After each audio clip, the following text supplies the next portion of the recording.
Fora da política não há salvação. Um canal e podcast para discutir política.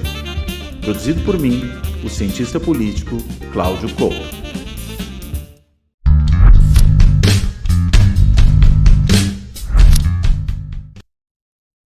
Olá, bem-vindos a mais um Política na Veia. Esse Política na Veia hoje vai discutir, não só, mas essencialmente, os 100 dias do governo Lula. Lula que ontem fez um discurso antes da viagem para a China. Ele embarcou hoje de manhã às 7h45 de Brasília, rumo à China, para essa viagem que foi adiada de março.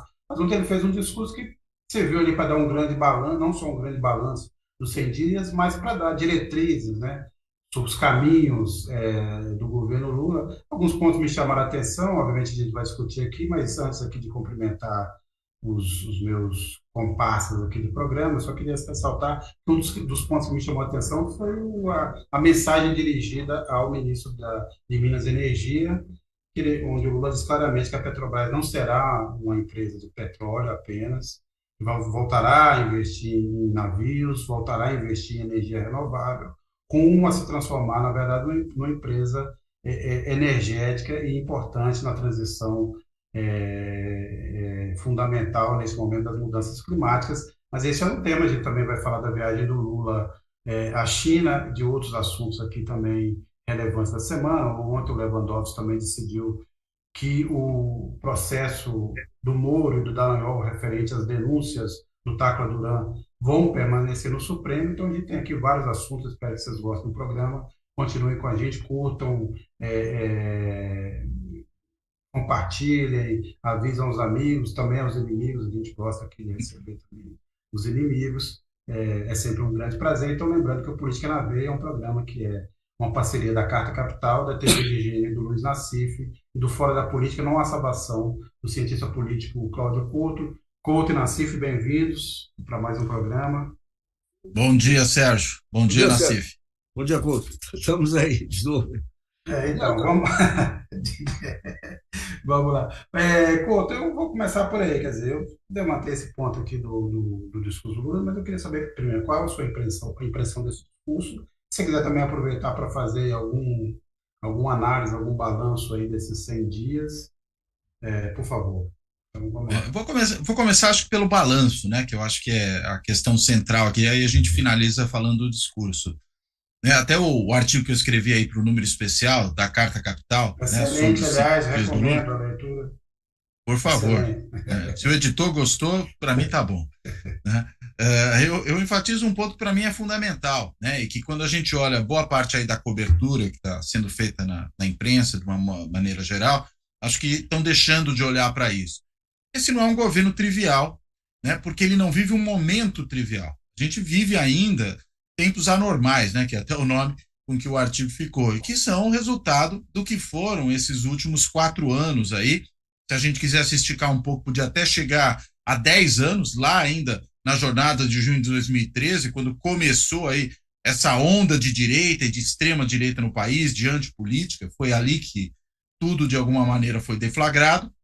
Mas, pensando especificamente nos 4 anos de Bolsonaro, foram 4 anos de destruição. Né, se destruíram políticas públicas, tanto políticas públicas, digamos, que foram implantadas pelos governos petistas, né, o caso aí do Mais Médicos, do Minha Casa Minha Vida, do Bolsa Família, né, na sua forma original, aí, inclusive pensando também nas contrapartidas que são fundamentais para investir nas crianças, para investir na saúde, na educação, né, e isso foi tudo abandonado durante o governo Bolsonaro, mas vai muito além disso. Né, até o próprio Lula, no seu discurso, lembrou do Plano Nacional de Imunizações, né, que remonta, veja, a ditadura militar, hein?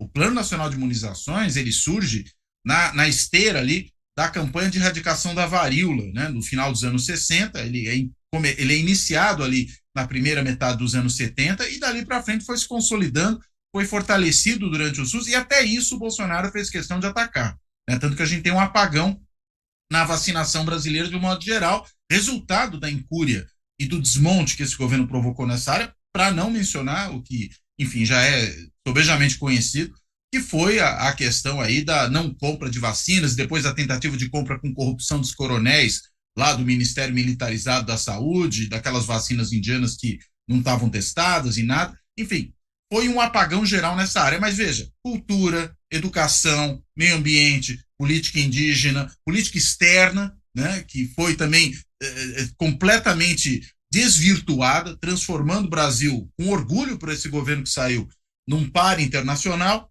Então vejam, né? E ainda estou esquecendo de falar uma coisa, né? O ataque aos servidores públicos, né? O achaque a que eles foram cometidos, o assédio, né? Pessoas que foram removidas dos seus cargos por perseguição política, na Polícia Federal, no IBAMA, na FUNAI, no Ministério da Educação, na Ciência e Tecnologia, em tudo quanto é área, né? Bem, então é preciso remontar esse governo, né? Depois de um período de destruição, você tem que passar por um período de reconstrução. E não dá para imaginar que esses 100 primeiros dias poderiam ser de outra coisa. Veja, qualquer que fosse o governo, se seguisse o Bolsonaro, do Lula, da Tebet, de quem quer que fosse, né, teria que ser um governo de reconstrução nacional. E é isso que ele foi. É por isso que estão aí se restaurando diversas dessas políticas que foram descontinuadas, né, estão se remontando essas políticas que foram desmontadas, está se reorganizando uma burocracia pública que foi desorganizada, está se refazendo os laços do Brasil com a comunidade internacional, que foram cortados. Enfim, tudo isso está sendo refeito. Então, quando eu vejo aí algumas críticas dizendo, o programa está reciclando coisa velha, né, o governo não fez entrega. Poxa, mas não dá para analisar como se fosse um governo comum. Desculpa, eu quero que você continue, mas eu queria, já que você acertou nisso, eu obviamente queria citar aqui o editorial do Estadão, dizendo que já é um governo envelhecido. O governo 100 dias é um governo velho. Então, só queria lembrar, obviamente que você sabe, o Estadão nos guia, né? É uma luz, assim, sempre nos... Mas lá, desculpa te interromper. Olha, é claro que o governo teve problemas também, né, nesses 100 dias, que são problemas aí que poderiam não ter acontecido. Bateção de cabeça entre certos ministros, o ministro saiu falando bobagem, né, prometendo coisas que não ia ter como fazer, né, caso lá da revisão da reforma da Previdência, o caso do outro que prometeu passagem aérea R$200, esse tipo de besteira, né, que o próprio Lula falou, que as pessoas estavam ali tendo ideias geniais, né, as genialidades tinham que ser contidas. Isso houve. Tem os problemas, né? O ministro Juscelino lá com seus cavalos, a ministra Daniela ali com seus milicianos, enfim. Isso são problemas que o governo enfrentou. Mas, veja, naquilo que realmente importa, de fato, que é o que esse governo está fazendo do ponto de vista de governar, eu acho que essa é a questão. Do ponto de vista de governar, esse governo está remontando as condições de governar, né? E eu acho que isso tem que ser considerado. Senão a gente está fazendo uma análise que não faz sentido para a situação que o país vive hoje em função do que ele viveu nos últimos 4 anos. Né? Não dá para avaliar esse governo como o primeiro governo Lula, em que o Lula era do governo Fernando Henrique. Pode ter todas as críticas ao Fernando Henrique, à política econômica, mas veja, não era a loucura que foi o governo Bolsonaro. Entregou um país organizado. Você podia refazer certas coisas, reestruturar, mas era um país organizado. Foi feita uma transição decente, sem sabotagem, né? O presidente passou a faixa, não houve desmonte da burocracia, várias políticas públicas históricas foram aprimoradas, outras foram criadas. É incomparável com o que a gente viu nesses últimos 4 anos, que foi o governo da destruição. Então, acho que isso precisa ser pontuado. Não é um período de 100 dias de um governo que começa numa situação comum. É um governo que começa numa situação anormal. O governo é normal, mas os tempos são anormais. Deixa eu pegar 2 pontos. Primeiro, as críticas que foram feitas aí, que, santo Deus, viu? Ontem eu estava ouvindo a Globo News lá, e daí entra o rapaz e fala: o Lula está olhando, quando critica Bolsonaro, ele olha para trás. Ele, em vez de pacificar, ele vai polarizar. Gente, a comparação com o governo Bolsonaro é o maior trunfo que o Lula tem. O Lula ele salvou a democracia do Brasil quando ele venceu as eleições. Então, tudo que ele faz agora, você vai ter lá na frente os velhos problemas aí do modelo político brasileiro, tentativas de impeachment, tudo. O fantasma do Bolsonaro é a maior força do Lula. Segundo ponto, esse negócio dos projetos envelhecidos. Pô, você remonta a Bolsa Família num prazo recorde. A Bolsa Família, o programa social, talvez de maior reputação no mundo aí, o projeto envelhecido. É a mesma coisa que falar: a Globo é envelhecida, porque desde os anos 30 tem o mesmo nome, nunca mudou o nome. É demais, né? Agora, o ponto que eu vejo aí é o seguinte: o Bolsonaro não, vamos começar com a Lava Jato. Você tinha um país institucional. Esse país institucional que o Couto fala, que sai do Fernando Henrique, sai do Itamar para o Fernando Henrique para o Lula, e tudo com todos os seus defeitos e qualidades. Um país que andava lá, que tinha as instituições com problemas, mas funcionando, tinha setores empresariais crescendo, outros setores. Esse país institucional foi atropelado pela Lava Jato. A Lava Jato ela entra e destrói princípios jurídicos, a opinião pública vai para o vinagre, destrói o setor mais dinâmico da economia brasileira, que eram as empreiteiras.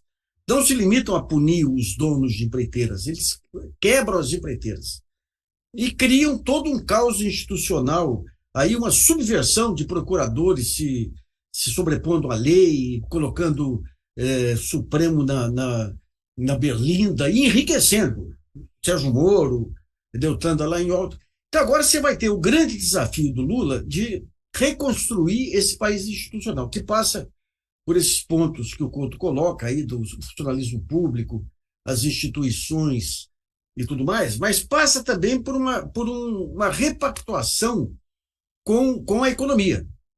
E daí entram dois pontos que a gente já vê muito nitidamente aí, aliás, não tão nitidamente, mas que vai ficar cada vez mais nítido aí. Um é a destruição final da Lava Jato. Quer dizer, ontem à noite o Lewandowski reafirmou que a investigação da Lava Jato vai ficar no Supremo. Os dados que a gente ouve por aí, de fontes seguras aí, é que tem muita coisa, mas muita. Eles não queriam a mudança do juiz lá, porque tem muita coisa. Não apenas as questões do Tacla Duran, mas você tem suspeitas de corrupção em muitos pontos. Você tem a questão dos advogados de delação, você tem aquele caso que na época da Vaza Jato teve alguma repercussão, mas a Lava Jato ainda, a imprensa bloqueava, digamos, a repercussão. Daquela empresária Patrícia Coelho, que é a típica testa de ferro. Testa de ferro do Daniel Dantas, foi testa de ferro do Eike Batista, ela tem mais de 20 empresas aí. Na Vaza Jato aparece o Deltan dizendo: gente, foi Deus que colocou essa mulher no meu caminho. Eu fui olha as histórias, sabe? Que ele foi num cruzeiro, que ele não fala onde, e tinha um deputado, que ele não fala quem, que apresentou a mulher, que ofereceu R$1 milhão para o Instituto Moody, que foi aquele instituto que ele montou para arrancar dinheiro de empresários. Daí alguém do Instituto Moody, isso aí ele fala no grupo do Instituto Moody, alguém fala: mas vem cá, né? Não seria bom a gente investigar. Quando a esmola é muito, o santo desconfia. Daí vão investigar, tinha uma matéria da Exame dizendo que ela já tinha rolo lá com o Eike Batista, 2 anos antes aí. Daí o Deltan fala, né, consulta o Pozobon. O Pozobon era aquele procurador que era para ser sócio dele na empresa de palestras. Ele fala: não, tem alguma coisa aqui, mas seria muita teoria conspiratória acreditar que ela te procurou para te subornar. Foi coincidência do destino.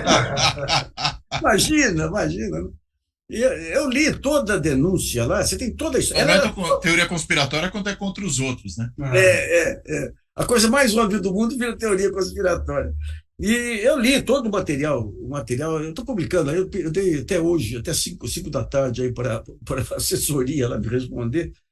Daí você lê o relatório de 250 páginas. A mulher tem posição central. Ela ficou sócia do Ney Suassuna, ambos ficaram sócios de uma outra empresa que fornecia navios para a Petrobras. Daí eles se aproximam daquele Júlio, não sei das quantas, lá, 2 irmãos que eram os maiores lobistas da Petrobras, conseguem um baita contrato com o Paulo Roberto da Costa. Daí entra em contato com um armador grego para poder fornecer os navios. A mulher é central em tudo. Na hora da denúncia, some o nome dela, some. E esse é um caso. Você tem o caso do Tacla Duran, que o Tacla Duran diz claramente que pagou $600 mil lá para o Marlos Arnes, que era ligado a Rosângela Muro, no caso das APAES. Lá você tem o caso do apartamento que ele comprou, o segundo apartamento que ele comprou por um preço vil lá, num leilão judicial que ele não poderia ter participado. Você tem o caso do pai dele, a família, que está sendo alvo aí de uma baita ação do INCRA por conta de uma desapropriação fraudulenta que houve lá no Centro-Oeste, e de repente o Deltan, quando a ação está avançando, o Deltan abre 6 ou 7 franquias aí da Hering, em nome de parentes aí, num movimento que suspeito. Então é muita coisa. E Sérgio Moro também. O Tacla Duran, ele conta lá para as tantas que o Sérgio Moro, junto com aquele. O Sérgio Moro também é um baita baixo nível, rapaz. O lobista dele era aquele Fábio Aguaio. Uhum. Fábio Aguaio é dono de um boteco lá em Curitiba, que daí criou uma associação brasileira de botecos aí, e o grande feito dele foi ter apresentado o Fagner para o Sérgio Moro. E o Sérgio Moro mas é tão. O Fagner cantor ou o Fagner do Corinthians? Não, cantor. Cantor ainda, pô. Poderia ser o outro também, mas é o cantor. Mas daí, assim que o. E daí ele prometia, o Aguaio. Você tem esse negócio dessas licenças para sindicatos que dá uma baita grana aí para. Você tem um comércio aí de licenças para sindicatos. Antes, no tempo do Temer, ele já prometia, em nome do Sérgio Moro, de conseguir licença, porque o Temer era muito grato ao Sérgio Moro, porque o Sérgio Moro ajudou no impeachment, tudo. E depois o Sérgio Moro, quando vira ministro da Justiça, ele traz para si essa questão das licenças. E a primeira reunião que ele faz como ministro da Justiça, entra o dono de boteco, Fábio Aguaio, levando 4 lobistas da indústria de cigarro. Foi quando o Sérgio Moro soltou aquela frase inesquecível: precisamos reduzir o imposto sobre cigarro em favor da saúde do brasileiro. Por quê? Porque o cigarro contrabandeado é de pior qualidade, então se aumentar o consumo de cigarro brasileiro, até o Mandetta saiu batendo. Então, eu acho que o primeiro passo vai ser a desconstrução final da Lava Jato. O segundo vai ser trazer de volta as empreiteiras. Gente, puna os empreiteiros, mas não as empreiteiras. E eu acho que aí abre um espaço para uma... E daí você tem um conjunto enorme de possibilidades aí da nova economia que surge, já seja dessa viagem para a China, que aparentemente Lula vai com a pauta lá de trazer tecnologia, parcerias. Então, eu acho que o Lula ele tem muita condição de repetir 2 momentos aí da história do Brasil, né? O do Getúlio, quando ele usa a competição entre Alemanha e Estados Unidos, e num primeiro momento consegue muito equipamento alemão em troca de quê? Em troca de alimentos, antes da guerra. E depois da guerra consegue a CSN.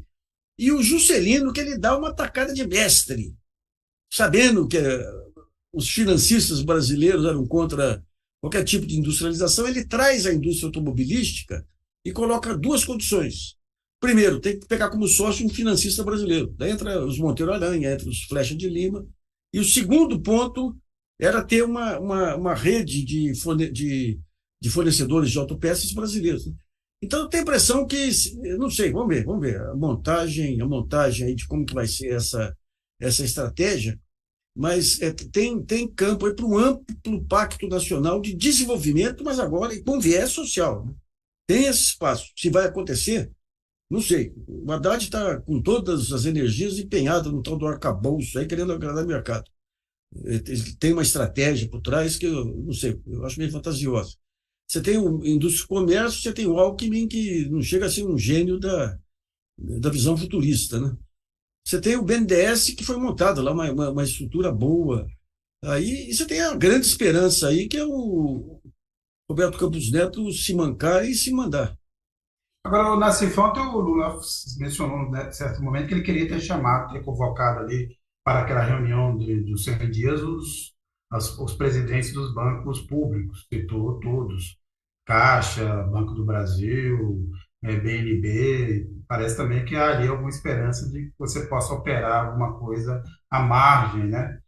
Tanto do controle fiscal quanto do Banco Central, desses juros de 3,75. Eu queria lembrar, Nassif, também, quer dizer, tem uma outra ação que foi um grupo de advogados ingressou e um grupo de partidos ingressou no Supremo, que é justamente para rever os acordos de leniência com as empreiteiras, que esses acordos têm, obviamente, também sufocado a capacidade de sobrevivência dessas empresas. Também acho um ponto essencial, importantíssimo, porque seria uma forma de recuperar e trazer essas empresas. Porque, quando você olha o Brasil hoje, né, sobrará dinheiro para algum tipo de investimento, teremos condições de ter investimento público e privado. A questão o ponto é quem vai executar essas obras. né? É isso. Então, é preciso recuperar essas empresas, antes de mais nada. Agora, o Claudio Couto falou aqui do Juscelino Filho. Hoje tem uma notícia que já tinha saído, mas foi reforçada hoje, que ele usou um funcionário da Câmara. O funcionário foi contratado como assessor, seu assessor, ele então deputado, mas só trabalhou nas suas fazendas. Mas o Juscelino, vamos dizer assim, nesse momento o ponto mais frágil, é o nome que tem mais recebido denúncias de um partido que está também num momento difícil, que é a União Brasil. A ministra do Turismo está saindo, está em implosão, era uma garantia de acordo, não tem 3 ministérios. Esse é um ponto baixo. Eu queria, Cláudio Couto e Nassif, que vocês apontassem isso. Pensando nos ministérios, ponto baixo e ponto alto para vocês nesses primeiros 100 dias, de ministros e ministérios. Cláudio. Olha, acho que o ponto alto, a meu ver, até agora, é o Flávio Dino. O Flávio Dino acho que se saiu muito bem, primeiro, na reação aos atos golpistas lá da intentona do 8 de janeiro, conseguiu, a partir dali, colocar uma agenda de reorganização dessa área, né, da justiça, das polícias, na rua, né? Veja toda a reorganização que ele faz da Polícia Federal, né, da Polícia Rodoviária Federal, em particular, né, a Polícia Federal, alguns superintendentes, mas na Polícia Rodoviária Federal, que inclusive foi um ator fundamental naquela tentativa de impedir eleitores de votarem, né, no segundo turno da eleição, com aqueles bloqueios feitos, veja, em desobediência a uma determinação expressa do Tribunal Superior Eleitoral de que não se fizesse isso naquele momento. E ainda assim a Polícia Rodoviária Federal foi instrumentalizada. Agora a gente vai descobrindo, inclusive, e com a participação direta do Anderson Torres, né, do ministro da Justiça lá do governo Bolsonaro, que está preso. Enfim, eu acho que o Flávio Dino é o grande destaque, foi a figura mais brilhante aí do governo nesse começo. Né? Vou discordar do Nassif em relação ao Haddad. Eu acho que o Haddad tem também uma performance muito positiva. Eu acho que o plano que ele está apresentando é o plano que, eu diria, é factível politicamente. Acho que qualquer proposta mais arrojada, mais heterodoxa do que essa, provavelmente teria muita dificuldade de caminhar num cenário político tão hostil como esse que se enfrenta no Congresso e que se enfrenta na própria sociedade. E acho que o Haddad conseguiu, inclusive, vencer o fogo amigo do PT, né? Quem tem a Gleisi como aliada não precisa de adversários, né? A Gleisi consegue criar confusão para o governo de uma maneira que a gente só via no PT lá no final dos anos 80, nos primeiros governos petistas, né? Quando tinha dirigente de diretório municipal atazanando a vida de prefeito eleito, né? O Rui Falcão, diretório municipal de São Paulo, infernizando a Erundina, e a gente viu coisa parecida em Diadema, em Vitória, enfim, em vários outros lugares, né? E parece que a Gleisi opera pela mesma lógica, né? Fica aí criando ruído, agora quer chamar as falas o Haddad dentro do partido, veja só que interessante esse tipo de coisa. Mas acho que o Haddad, sobretudo diante desse cenário, conseguiu se sair muito bem, porque acho que ele se mostrou, no fim, vitorioso politicamente, convenceu o próprio Lula, recebeu, inclusive, um elogio público do Lula nessa reunião de ontem, mas acho que ele secunda aí o Dino. O Dino acho que foi o ponto mais alto. E com relação ao ponto mais baixo, acho que você colocou muito bem, né? São esses 2 deputados aí que se tornaram ministros oriundos do União Brasil. Né, a Daniela do Vaguinho, com seus laços milicianos, e principalmente mesmo o Juscelino, porque fica criando aí saia justa, constrangimentos, né, para o governo o tempo todo. Né? Esses 2 acho que primam, né? A União Brasil é o grande problema. Agora, não acho que nem por isso é uma escolha equivocada essa de tentar incorporar a agenda do União Brasil. Até o partido está dando mostras do porquê, né? O partido está em implosão, está em racha interno, né? Não sei como é que esse negócio vai terminar. Agora, se o governo consegue trazer alguns para o seu lado, coopta uma ala do União Brasil, o que ele faz é rachar mais esse partido e pelo menos evitar que ele vá inteiro para a oposição. Acho que é esse o cálculo que está se fazendo, é um cálculo muito mais de redução de danos, né, de uma minimização do tamanho da oposição dentro do Congresso, do que propriamente da construção ativa, positiva aí de uma ampla base com esse tipo de apoio. Né? Mas nem por isso está sendo a custo baixo, né? O custo está sendo significativo. E o resto acho que são coisas um pouco mais pontuais, secundárias, né, que são aí os erros aí que eu até já mencionei, né, do ministro da Previdência, que também gosta muito de ter ideias mirabolantes quase todos os dias, né, do ministro do Trabalho, que também veio com uma ideia, mas esse aí amansou rapidinho, e alguém muito mais, vamos dizer, sensato, né, do que o ministro da Previdência, mas nada ganha do União Brasil. Deixa eu só colocar um pontinho aqui em relação à estratégia Haddad. O que é a estratégia Haddad, quais são as minhas dúvidas lá. O ponto inicial dele foi esse, dar o que o mercado quer pelas limitações aí junto ao Banco Central e junto à Câmara. Segundo, atua com normalidade com o presidente do Banco Central, Roberto Campos Neto. Ele finge que o Roberto Campos Neto é uma pessoa razoável e retira dele o último argumento que ele tem para esses juros elevados, que é a falta de meta fiscal. Ele tira dele. Daí ele deixa o Campos Neto por conta do mercado. E realmente, os bancos aí, até os bancos de investimento aí, estão furos com o Roberto Campos Neto aí, por conta desses juros. Está desarticulando todo o mercado de crédito, o mercado de fundos. Até eu escrevi uma coluna aí, o Campos Neto ele é aquela maldição do homem normal. É o homem normal que ganha um baita poder e não sabe o que fazer com o poder. Meteu os pés pelas mãos, se comprometeu com essa meta muito mais do que devia, está amarrado, já tem amigos dele sugerindo a demissão dele aí. Então, digamos, inclusive, ele fez um pequeno elogio ao novo arcabouço numa reunião do Bradesco. O Bradesco também está batendo nele, está todo mundo batendo nessa maluquice dele aí. E toda a retaguarda dele, ele é um jeito muito, muito medíocre, né? Ser conservador, tudo bem, o avô era também, mas a mediocridade dele mostra que a genética não é um fator preponderante. Daí entra o passo 4, que é usar o apoio do mercado para combater os grandes vazamentos tributários. E não é pegar coisa pequena. Isso aí, o segundo cálculo do Haddad, pega as 500 maiores empresas, que são jogadas que se faz no âmbito aí dos balanços das empresas, de considerar... eu estou até escrevendo amanhã sobre isso, eu estou com um catatal aqui para trocar em miúdos, e o Supremo está botando hoje aí uma possibilidade de tirar o ICMS da base de cálculo dos lucros aí, que pode custar mais de 100 bilhões aí ao Brasil. É nesse ponto que, digamos, que seria o desfecho, e a ideia dele é o seguinte: chegar para o mercado e falar, você quer que eu continue com a meta? Então tem que me apoiar nesse combate aos desvios. Ou seja, é uma aposta que eu não sei, em algo que eu não sei se existe, que é o divórcio entre o capital financeiro e o grande capital industrial. Afeta tudo. Você pega aí a indústria automobilística, pega uma Ambev e faz eles pagarem o que tem que pagar, isso aí se reflete nas ações, se reflete... Então, digamos, é um jogo muito, muito enrolado. E tem um monte de fatores, digamos, negativos aí. Por exemplo, você com o novo arcabouço aí, a não ser que consiga articular os bancos públicos ou alguma outra coisa aí, você não tem espaço para investimento.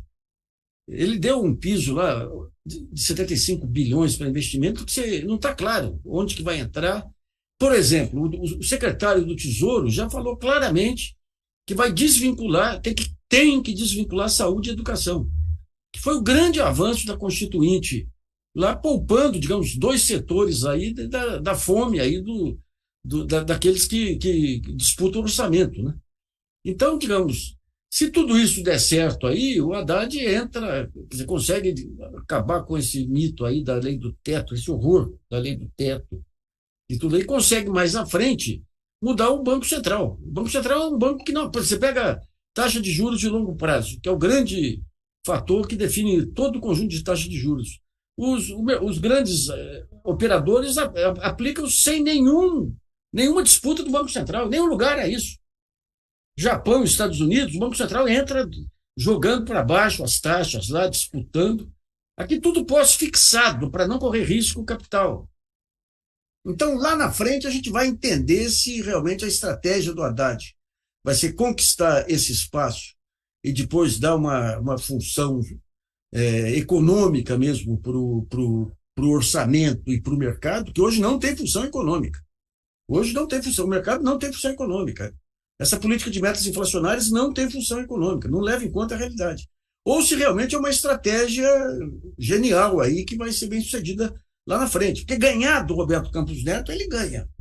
A diferença de QI é monumental aí, né?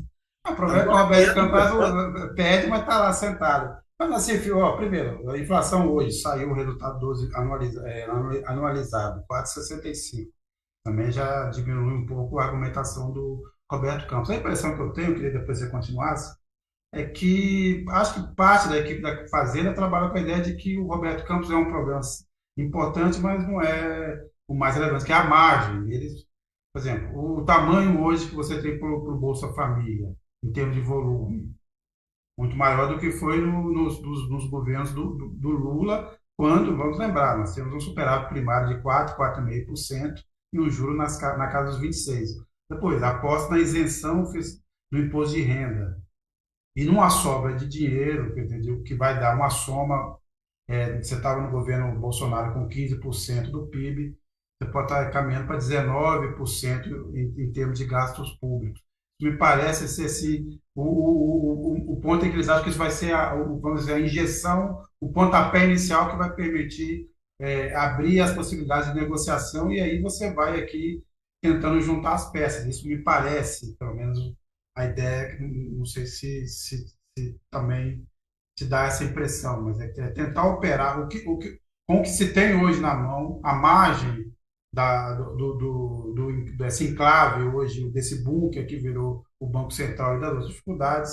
Você teria uma margem aí para, pelo menos, sair do sufoco e abrir as possibilidades de alguma retomada de crescimento um pouco mais consistente. Me parece isso, mas queria te ouvir. Eu ou Nassif? Nassif, né? Não, Nassif, mas você também. Sim. Depois, né? Você tem hoje aí, é que você tem hoje aí, digamos, um trio de ferro aí, que é mercado mídia, né? Arthur Lira e Roberto Campos Neto. E o grande influenciador deles todos aí, que é o André Esteves. O André Esteves hoje é a figura mais poderosa do país aí, que sem sombra de dúvida, sobreviveu, já era ligado ao Palocci lá atrás, depois com o Temer aí.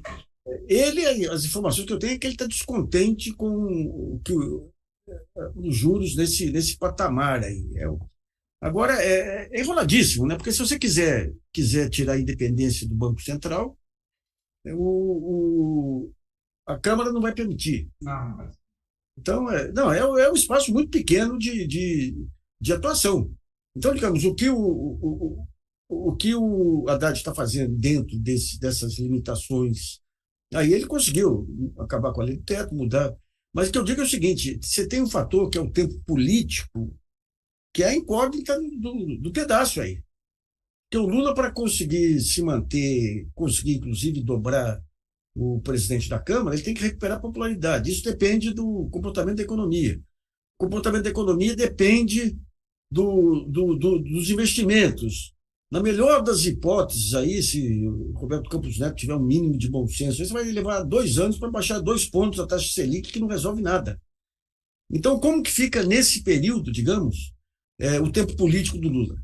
E o tempo político do Lula acaba em 2026, pela idade dele, Então, digamos, essa é a dúvida maior, sabe? Essa é a dúvida maior para ver. Se fosse tempos normais, daí você fala, pô, do cacete. Ele conseguiu colocar aí uma lei do teto muito mais inteligente, mais flexível, mas os tempos de agora não são normais, porque, além de tudo, você tem uma crise do crédito, aí, uma crise da economia que vai se aprofundar. Rapaz, eu tenho um Excel aqui que eu atualizo de vez em quando com dados aí da bolsa aqui. Você pega empresas de varejo, tudo virando pó. Você pega a Magalu, que era a mais bem administrada dela, já perdeu 80% do valor em relação ao pico. Planos de saúde, você pega tudo, perda de 80%, 70% do valor. E tudo isso em um quadro que complicou depois, mais ainda, com essa questão das americanas, né? Então, nós não estamos em tempos normais, nem politicamente, como já foi colocado, e nem economicamente. Então, a partir daí, dá para conduzir uma estratégia gradativa dessa, esperando colher frutos daqui a 3 anos? Essa é a minha dúvida. Mas é que também não tem opção. É como você falou, o que vai fazer? Por exemplo, consegue acabar com a independência do Banco Central no Congresso? Não. Não. Consegue, por exemplo, mudar o CARF? Não vai mudar o CARF. Aliás, vai piorar. Outra coisa, esse arcabouço fiscal. O que a turma do Arthur Lira vai fazer? Provavelmente vai piorar esse negócio. Mas só para levantar alguns pontos no Congresso. Agora você tem um personagem político novo que está vindo aí, que é um cara que sempre, quando o Brasil está encalacrado, ele ajuda a resolver os problemas aí, que é o chamado senhor Crise, né? O senhor Crise você pegar o Lula até 2008, com exceção das políticas sociais, já não tinha nada de criativo, a não ser a política de saúde, porque era o pessoal da Fiocruz, né? Em 2008, o senhor Crise vem e dá um apertão, dá um beliscão no traseiro lá, ele sai correndo lá e se consagra mundialmente. Se você pega lá atrás o Getúlio nos anos 30, quando tem o início do grande processo de industrialização, é o senhor Crise que veio e criou uma baita de uma moratória brasileira e o Getúlio não teve outra alternativa senão segurar fluxo de capitais. Então, digamos, a gente espera. Só que o senhor Cris pode fazer duas coisas. Ou ele pode transformar as pessoas em heróis, ou pode matar as pessoas, os estatistas também. Essa que é a. Agora, Cláudio Couto, quer dizer, o Lula hoje embarcou para a China. Essa viagem foi adiada por conta da pneumonia que ele teve. Passará lá, volta no sábado, vai fazer uma parada ali nos Emirados Árabes. Mas a pergunta que eu te faço é a seguinte: o que dá para esperar dessa viagem? Por exemplo, essa possibilidade de realmente o Lula e o Brasil exercerem alguma influência nas negociações para um cessar-fogo ou uma resolução do conflito da Ucrânia. Tem esse ambiente? Você acha que o Brasil, via China, pode exercer esse papel e o Lula pode exercer esse papel? Ou depois dos acontecimentos das últimas semanas, com muitas críticas ao que o Lula propôs e ao que a própria China propôs, está mais difícil caminhar numa solução por meio desse arranjo? China, Brasil, BRICS, começando por aí. Eu acho que o Brasil, propriamente, tem muito pouco peso nesse processo. Né? O Brasil não é um peso pesado da política internacional, está longe disso. Né? Como BRICS, talvez a gente tenha um pouco mais de efetividade. Claro que BRICS inclui a Rússia, né? Então é bom sempre lembrar disso, não é, desse ponto de vista, completamente neutro, mas se a gente imaginar o papel que países como Brasil, China, Índia, juntos podem ter, talvez haja aí alguma capacidade. A China, mais ainda, pelo peso econômico e geopolítico que ela tem, né? Que é imenso, né? A imensa fronteira que ela também tem com os russos, né? E acho que isso também conta favoravelmente a algum tipo de intervenção nesse tipo de processo. Né? A gente viu recentemente visitas, né, entre o Xi Jinping e o Putin, que acho que também avançam nessa direção. Ou seja, há um diálogo, um canal de diálogo que está aberto, mas pelas próprias características da guerra, né, e pelo papel histórico que o país tem nesse tipo de situação envolvendo conflito, eu acho, ainda por cima, um conflito lá do outro lado do planeta, né? A gente está falando um conflito na Europa do Leste, não estamos dizendo aqui um conflito, digamos, que ocorresse na América do Sul, quando muito na América Central. Não, é um conflito na Europa do Leste. Há muito pouca capacidade do Brasil influenciar. Acho que é papel do Lula, de qualquer maneira, se colocar como um ator aí, possivelmente interessado em participar desse processo, né, que pode operar como eventual mediador. É papel dele fazer isso, mas analisando muito friamente, não acho que tenha grande capacidade de fazer algo mudar dentro desse cenário. Os países da Europa têm mais, porque tem uma relação mais próxima e mais intensa com a Rússia, tem mais peso econômico, a União Europeia como um todo, e não está dando conta de resolver o problema. Né? Os chineses, pelas razões que eu já falei, ao contrário, né? O problema vai se agravando. Né? Então, seria, digamos, muito poliana da minha parte acreditar que o Brasil, entrando nesse jogo, resolveria os problemas. No caso da Europa, até pior, porque realmente virou a Europa nessa altura, nos últimos anos, foi piorando, mas nesse conflito especificamente, ela virou uma espécie de súcubo dos Estados Unidos, uma espécie de secretário dos Estados Unidos. E o clima aqui é de estímulo à guerra, você não tem mais, não restam mais vozes aqui ponderadas. Macron, talvez, mas é todo um clima de aprofundamento dessa crise. Agora, o Lula foi convidado para o G7, Cláudio Couto. Isso é significativo, porque fazia tempo, né, que nenhum presidente brasileiro era chamado ao G7. E acho que isso é uma sinalização clara, né? É uma sinalização de que existe aí uma uma percepção da volta do Brasil como um ator relevante no plano internacional, né? Não com o peso dos outros que a gente sabe que participam, mas como um ator, inclusive, com o qual é importante e é possível estabelecer diálogo, né? Porque a nossa transformação em párias internacionais, né? E eu estou usando o termo que o próprio ministro das Relações Exteriores do Bolsonaro usou na época, né? Não é ninguém que está atribuindo, eles próprios se reconheceram como párias e se orgulhavam disso, né? Isso, claro, nos isolou, né? E a gente tem, num dos pontos fortes desse novo governo, justamente reconectar o Brasil com o plano internacional, ter uma diplomacia presidencial, estabelecer várias frentes de diálogo, e acho que essa sinalização do G7, desse ponto de vista, é altamente positiva. Mostra, digamos, que o Brasil tem acolhida, né, nesse âmbito internacional, inclusive junto aos países mais ricos. Mas, assim, do ponto de vista econômico, por exemplo, tem essa discussão de você fazer as transações sem ter que usar os dólares, usar o tipo de moeda. Você falou da tentativa também de trazer tecnologia, imagino também de novos investimentos. O que você acha que o Lula vai conseguir trazer da China? A questão de alimentos, venda de commodities, tudo, o Brasil, a China é o maior comprador do Brasil. Com a guerra da Ucrânia, a Rússia prejudicada, isso aí deve aumentar. Agora, o ponto central é a tecnologia chinesa. O Brasil já foi parceiro aí, no caso aí dos satélites aí do São José dos Campos aí, e é gozado. Quando começou a parceria, eu conversei uma vez com o pessoal lá desse instituto lá de São José dos Campos, quando começou a parceria, nos anos 90, Brasil e China tinham posições praticamente similares, digamos, em termos de potencial. 10 anos depois, a China era aquele monstro que virou lá, e o Brasil...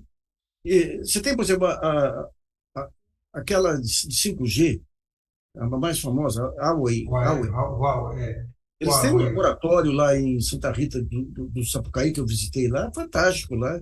Então, a China, digamos, ela pode aportar tecnologia, pode aportar parcerias, ela tem interesse aqui em terras.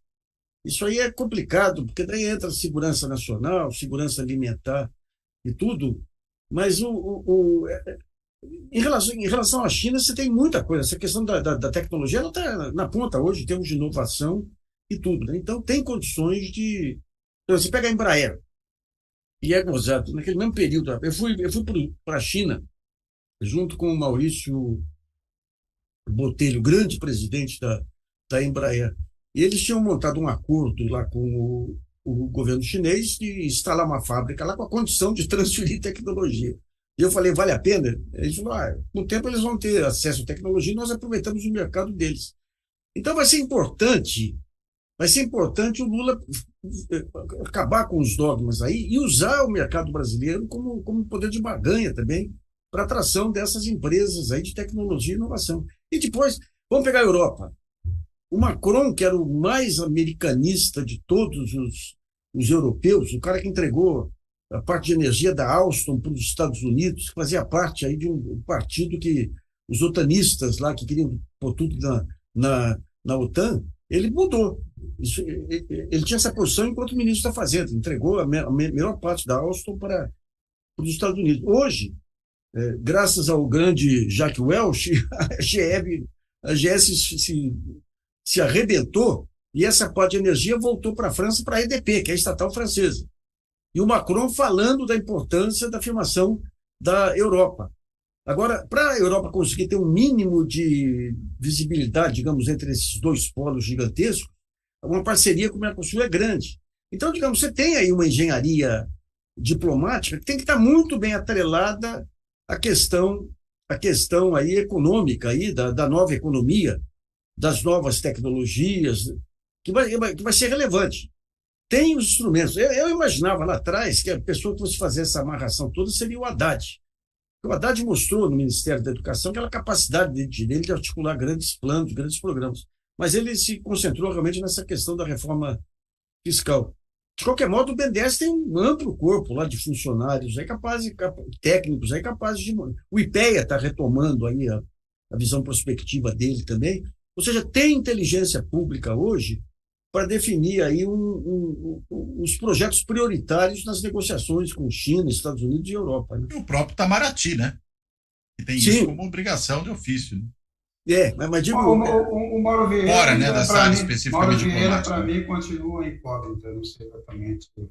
O Itamaraty? Não, o Mauro Vieira, né? Ah, o Não Mauro sei se Vieira. ela para mim, continua incógnito. Assim, não é nenhum, nunca foi uma figura brilhante, não é um formulador. E até ali eu não sei se vai funcionar assim. Ele vai cuidar de uma certa burocracia do dia a dia do Itamaraty e a política externa vai ficar na mão do Lula e do Celso Amorim. Talvez seja isso no fim das contas. Mas até agora o Brasil também foi. E também, lembrando, são 100 dias, também depois de uma área também, que se tem uma área que foi destruída, foi esta, do Itamaraty das relações internacionais. Então você está colocando o pé e as coisas de novo de pé, né, consertando tudo. Mas foi também reativo, né? O Brasil foi reativo, o governo Lula nesses primeiros 100 dias, mas também não vejo como poderia ter sido diferente. Você precisa retomar todos os contatos, refazer sua posição na ONU, e foi isso que o Brasil fez, e o Lula ali, usando da sua popularidade, do seu talento, do seu reconhecimento, né? Me parece muito que foi esse trabalho nesse tempo. Agora, Cláudio Couto e Nassif, e a oposição? 100 dias de oposição, o que foi para você, Cláudio? Olha, é meio engraçado, né? Primeiro porque a gente não teve praticamente congresso, né, nesses 100 dias. A gente teve muita política interna do Congresso, né, muita tentativa de algum tipo de composição ali, inclusive também um conflito que ainda está em curso da Câmara com o Senado por meio aí dessa tentativa do Arthur Lira de se tornar o rei Arthur, né, ou seja, de dominar todo o processo político de acordo com os seus caprichos, né, e não que seria o papel dele de encaminhar as matérias de acordo com o que prevê a própria Constituição. Nisso aí, é óbvio que o Pacheco está certo nesse embate, não há como imaginar outra situação. Mas o fato é, a gente só teve, por exemplo, formação das comissões temáticas agora, há uns 10 dias. Né? As comissões permanentes, elas só conseguiram se constituir há muito pouco tempo. Né? A gente não teve ainda a apreciação das medidas provisórias. Veja que a gente está falando ainda de apreciação das medidas provisórias nesse momento com a constituição das comissões responsáveis por avaliar as medidas provisórias, algumas sendo transformadas ali em projeto de lei com urgência presidencial. Então, veja, num papel como esse, a gente tem uma oposição que pode até fazer barulho, pode fazer discurso, né, pode, digamos, quando chama, por exemplo, o ministro da Justiça para ir na CCJ, pode levantar críticas e levar uma surra do ministro da Justiça, porque foi isso que a gente viu ali, né, ele sapateou em cima dos deputados de oposição, né? Mas do ponto de vista mais substantivo, ou seja, de uma oposição que consegue, por exemplo, bloquear ou transformar propostas do governo, a gente não tem qualquer teste até esse momento. É agora que a gente vai começar a ver isso justamente com a tramitação dessas medidas provisórias e dos projetos de lei, né, que vão substituir outras delas. Então, é essa a situação. Né? É uma oposição que eu sinceramente, eu acho que ela vai ser muito, e já está sendo, né, muito barulhenta, mas eu não sei ainda o quanto ela vai ser efetiva do ponto de vista de ser uma oposição que consiga criar transtornos, dores de cabeça ao governo. Vai ser barulhenta porque tem os bolsonaristas ali.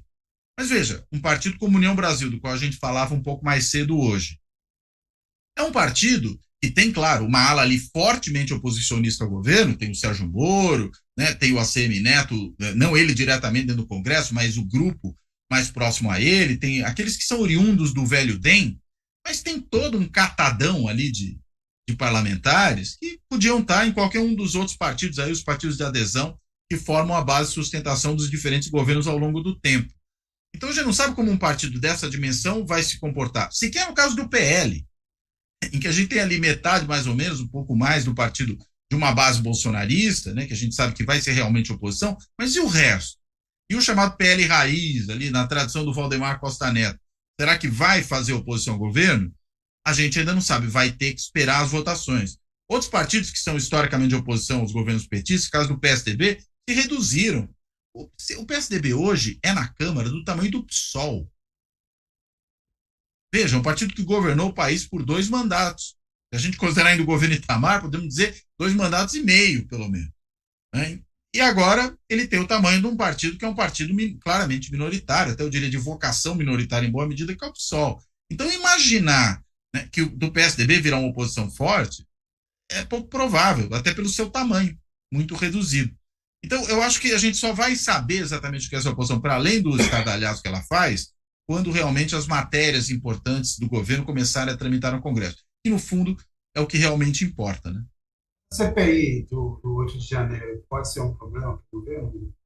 Olha, até pode, no sentido de que CPI absorve energia, né? Porque CPI é que nem buraco negro, né? Ela chupa a energia que tem em volta.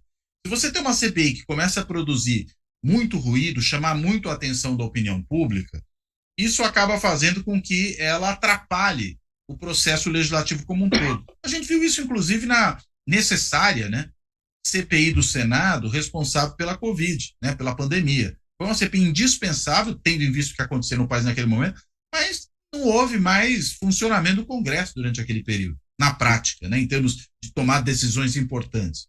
E a gente tem um governo que tem uma pauta legislativa pesada, a começar pelo novo arcabouço fiscal, né? Se isso, por exemplo, não tiver condições de avançar, ficar ali patinando, porque você tem todo o processo político sendo sugado pela CPI, isso é um problema. E acho que é por isso que, inclusive, o governo tem muito pouco interesse de que essa CPI aconteça. Não porque vão lá escrutinar responsabilidades eventuais que o governo possa ter. Sinceramente, não tem muita coisa a sair daí. A gente sabe que as responsabilidades reais são dos bolsonaristas.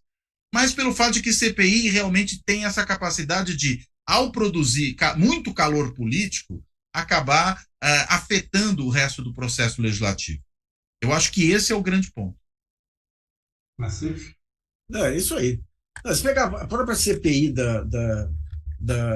da Covid,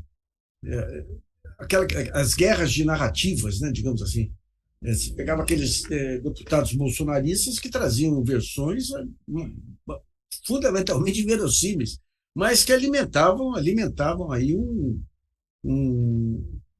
a própria tropa bolsonarista e criava confusão. E a gente fala, para quem tem um mínimo de informação, aquilo lá era inverossímil, mas para o público. E essa questão de apontar a culpa do governo, que o governo que deixou tudo solto aí, o governo com 8 dias de vida, deixou tudo solto aí para poder incriminar o bolsonarismo. Mas o ponto central é isso, é que paralisa tudo, né? Fica o país inteiro girando em torno dessa questão da CPI. Agora, eu chamo a atenção que a Polícia Federal, finalmente, se tem de 80 a 100 militares que estão sendo ouvidos pela Polícia Federal pela primeira vez na história. O pessoal, até outro dia a gente deu um título dizendo que a primeira vez desde a redemocratização, mas eu não vejo desde... não, você teve Aragarças lá, você teve no tempo do Juscelino aí, mas, digamos, uma investigação dessa envergadura pegando os militares aí é uma coisa inédita, que é um país que pediu desculpa, sabe? Perdoou por me torturares, né? Que foi a base do pacto do Nelson Jobim aí com as forças armadas. Depois. Então, digamos, você tem aí uma... Aliás, a gente acho que uma coisa que está faltando aí não vou falar não, senão a gente vai repartir pauta aí, mas é pegar os heróis militares que pediram aí os grandes crimes aí que eram para ter sido cometidos lá no Rio de Janeiro e tudo mais aí, né? Mas é um dado relevante, porque pela primeira vez você tem Polícia Militar e Ministério Público Federal. Aliás, outro dia eu assisti um documentário onde tinha Brilhante Ustra, já velho, depondo na Comissão da Verdade, com aquela arrogância típica aí dos homens do porão, né? E ele berrando lá e berrando, de repente o Cláudio Fonteles, o grande procurador-geral, uma corporação que teve Cláudio Fonteles, terminou nas mãos do Aras. Não digo nem do Aras, mas do Janot, né? Janot. Mas dá uma enquadrada no Brilhante Ustra, que ele fica maneirinho. E cá para nós, a única ação contra ele pesada aqui foi da patroa, aqui da Eugênia, né? Sim. E quando ela percebeu que não ia ter jeito de ação criminal, entrou com ação civil aí. E o primeiro caso de condenação aconteceu semana passada. Um dos torturadores aí que foi condenado aí a 2 ou 4 milhões de reais aí, mas depois de uma longa resistência aí do Poder Judiciário, né? Uma longa resistência do Poder Judiciário. Então, digamos, eu acho que esse é um ponto relevante, porque a grande blindagem que os militares tinham, a ponto de um Twitter de um general interferir, colocar o Supremo de joelhos, a ponto do presidente do Supremo contratar um general como assessor, isso aí acabou. Aí esse envolvimento com Bolsonaro, com 8 de janeiro, com aqueles acampamentos em quartéis e tudo aí, trouxe de volta aí uma visão profissional que vai expurgar, digamos, essa parte barra pesada. Eles vão lá de novo ser guarda-costas de bicheiro aí para montar suas milícias aí, mas, digamos, quebrou o cristal aí, né? Gente, um ponto final aqui. Lewandowski, o ministro Ricardo Lewandowski se aposentando, antecipou essa aposentadoria. O Lula agora tem essa primeira decisão. Em breve terá a Rosa Weber e também terá 6 vagas no STJ para decidir daqui até o fim do mandato. Então, primeiro vamos tentar aqui ser rápidos, Couto e Nassif, uma avaliação do Lewandowski e o que dá para imaginar, se vocês acham que o jogo já está dado ou ainda está em aberto, quem é que vai ocupar essa vaga do Lewandowski, Couto e Nassif. Olha, eu acho que ainda está em aberto, né? Embora a gente saiba que o Zanin é franco favorito, né? É franco favorito, mas nem sempre favorito leva, né? Essa é uma questão importante a se considerar. E aí, claro, você tem outras possibilidades. A principal possibilidade, né, é do, como que ele chama mesmo? Marco Antônio, né? Que é aquele advogado, né? O juiz, né? Advogado, né? Na verdade, advogado ligado ao Lewandowski, que o Lewandowski considera o seu filho intelectual, né? Mas, dessa maneira. Desculpa, só uma interrupção rápida. O Lewandowski é o único que defende, tá? É o único. Pois né? É o único criador dessa candidatura. Exato, né? Mas como tem muita pressão em cima do Lula, não sei o quanto ele vai sentir efetivamente essa pressão de nomear, inclusive de boa parte da comunidade jurídica de esquerda, né? Uma pressão muito grande em cima dele quanto à nomeação do seu próprio advogado, né? Isso, enfim, aumenta a chance de terceiros. E aí acho que nesse caso, né, ele ter alguém com o perfil do Lewandowski, né, e bem jovem, né? Porque ele é mais jovem, inclusive, do que o Zanin, né, e que, portanto, vai poder permanecer no Supremo durante bastante tempo, garantindo esse perfil mais garantista, mais progressista que o Lewandowski deu, né, a sua atuação ao longo de todos esses anos dentro do Supremo Tribunal Federal. Eu acho que essa escolha pode ser ali o second best, né, quer dizer, uma opção que é menos custosa politicamente, e aí o Zanin terá funcionado um pouco como boi de piranha nessa história, né, é menos custosa politicamente e pode, do ponto de vista substantivo, né, daquilo que irá produzir em termos de decisões no Supremo Tribunal Federal, ser muito interessante para dar uma linha, né, nessas decisões que seja convergente com a posição política do governo. Outro dia o Lula usou uma expressão, né, que ele precisa nomear alguém que esteja alinhado com os interesses do governo, e alguém já ficou criticando, não, onde já se viu, tem que se alinhar aos interesses públicos, né? Aí aquela leitura rasa, né? É óbvio que todo governo nomeia um ministro do Supremo e para outros tribunais superiores que tem um mínimo de convergência com a sua orientação política. É disso que se trata. Sim, né? Interesse é nesse sentido que a coisa está colocada, né? E me parece que é esse o ponto. Ou seja, se o afiliado aí do Lewandowski for também alguém com esse perfil, acho que o Lula capitaliza politicamente na composição do Supremo sem pagar o preço do desgaste que a indicação de alguém pessoalmente vinculado a ele pode produzir, né? Sem falar em problemas ali mais domésticos que a gente sabe que rolam por conta das relações, né, familiares do Zanin com o Roberto Teixeira, né, que é aquele advogado muito próximo, amigo do Lula, de quem o Zanin foi genro, mas não é mais. Né? E ali há um certo ruído também, e o Roberto Teixeira, até por conta dessa longa proximidade com o Lula, pode ter algum peso nessa história, nessa direção. Mas acho que está muito em aberto, e ainda, se eu tivesse que, digamos, fazer uma aposta, eu ainda apostaria mais no Zanin, a despeito de tudo que eu ponderei aqui. Tem que levar em conta que o Zanin entrando, ele não vai poder assumir a Lava Jato. Até dizem que o Toffoli já pediu para substituir o Lewandowski, né, desse julgamento aí é verdade. Da Lava Jato. E o outro, que eu esqueci o nome agora, que é um bom cara, aí, o afilhado do Lewandowski, hoje em dia trabalha na Companhia Siderúrgica Nacional. Ele trabalha e é apontado, inclusive, como é mais ligado ao Steinbrück do que ao Lewandowski. Não, a situação é essa. Tem alguns problemas das candidaturas. O Zanin tem outro problema que não é que pese fundamentalmente, mas ele tem só uma especialização, né? E até o André Mendonça tem lá um doutorado mequetrefe lá de Bauru, mas tem um doutorado. Não é exatamente um jurista, né? E o Toffoli era outro, né? Que também não tinha esse perfil aí do ponto de vista acadêmico, né? E o Supremo costuma valorizar isso. Segundo, tem todo esse problema, que continua sendo um problema. Obviamente o Lula pode fazer. Talvez o Zanin tivesse passado, porque tanto o Toffoli quanto o Gilmar Mendes, que eram ligados a figuras ou a partidos ou a uma corrente política, eles pelo menos passaram pela AGU. Foram da Advocacia Geral da União, cumpriram lá algum papel. Agora, tá ali, me parece que também está muito na cabeça do Lula mesmo. Assim. Eu acho que tudo é muita especulação. Eu até agora não encontrei ninguém que consiga decifrar qual é esse jogo. Eu acho que o Zanin é o favorito. Tem outros nomes na parada, não podemos esquecer também do Pedro. Tem um apoio que você falou? Deu uma cortadinha no seu som. Do Pedro Serrano, que tem apoio aí de alguns deputados. Prerrogativas, né?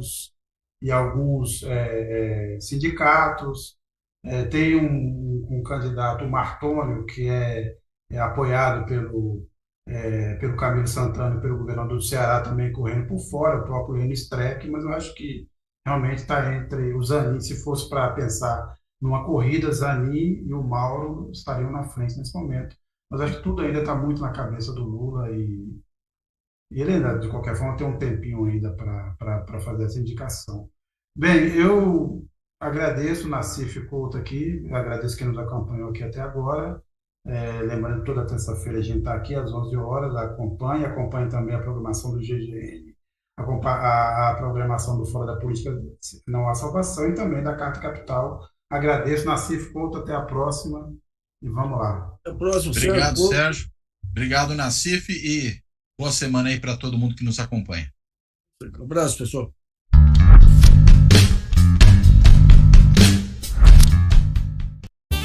Fora da política não há salvação. Um canal e podcast para discutir política. Produzido por mim, o cientista político Cláudio Couto.